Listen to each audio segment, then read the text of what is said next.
Studio One News. Follow for latest updates. Link in description. దేశీయ అంతర్జాతీయ పెట్టుబడులను ఆకర్షించడంలో Telangana top లో ఉందని సీఎం రేవంత్ రెడ్డి అన్నారు. సొనాటా సాఫ్ట్వేర్ సంస్థ కొత్త ఫెసిలిటీ సెంటర్ ను సీఎం రేవంత్ రెడ్డి ఇవాళ ప్రారంభించారు. ఈ సందర్భంగా మాట్లాడుతూ సొనాటా సాఫ్ట్వేర్ అత్యాధునిక ఏఐని ఉపయోగించి పర్యావరణ వ్యవస్థలను రూపొందించడం గర్వకారణమని చెప్పారు. హైదరాబాద్ మహానగరం సాఫ్ట్వేర్ రంగంలో, లైఫ్ సైన్సెస్ రంగంలో ఇంకా అనేక రంగాల్లో గ్లోబల్ కేపబిలిటీ సెంటర్ కు హబ్ గా మారిందని చెప్పారు. రాష్ట్రం పోలీసింగ్, శాంతి భద్రతలు, ద్రవ్యోల్బణ నిర్వహణ, ఉద్యోగ సృష్టిలో నెంబర్ 1 గా ఉందని అన్నారు.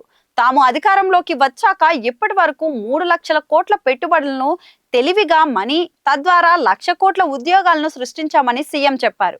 ప్రపంచంలోనే గొప్ప ఈవెంట్లలో ఒకటిగా పేరు పొందిన మిస్ వరల్డ్ పోటీలు హైదరాబాద్ లో జరుగుతున్నాయని, త్వరలోనే మరిన్ని ఈవెంట్లు నిర్వహించబోతున్నామని సీఎం చెప్పారు.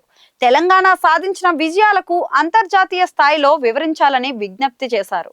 తెలంగాణ బ్రాండ్ అంబాసిడర్లుగా మారాలని కోరారు. తెలంగాణ రైజింగ్ కార్యాచరణ ద్వారా ఆర్థికాభివృద్ధి, పెట్టుబడులు, ఉద్యోగాలు, మౌలిక సదుపాయాలు, సంక్షేమం సమతుల్యంగా సాగుతుందని సీఎం చెప్పారు. $1 ట్రిలియన్ ఆర్థిక వ్యవస్థగా ఎదగడంలో, హైదరాబాద్ ను అత్యద్భుత నగరంగా మార్చడంలో అందరి సహకారం కోరుతున్నామని చెప్పారు.